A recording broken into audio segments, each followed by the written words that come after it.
Welcome to Not Milk Never Milk. Subscribe if you're lactose intolerant. You start by choosing the image and getting it off your iPhone. This is why quality and format matter. Once chosen, export the photo to Files, AirDrop to a Mac, or upload to iCloud Drive. Make sure the file is a JPG or PNG.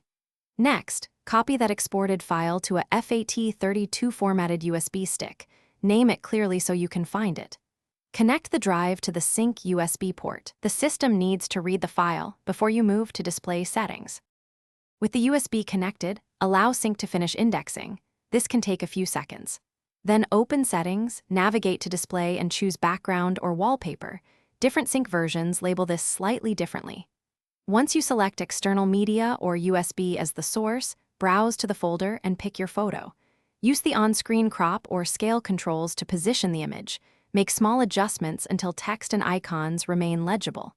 When satisfied, confirm and save the new background so it persists after restart. Finish by rebooting the sync head unit and checking that the background sticks after a vehicle power cycle. This confirms the change. If nothing changed, make sure the file name uses simple characters and the JPG is under about 5 MB. Some sync versions choke on large or CMYK files. Reformat the USB to FAT32 and recopy the image if needed, or try another stick. If the unit still won't accept images, consult your owner manual.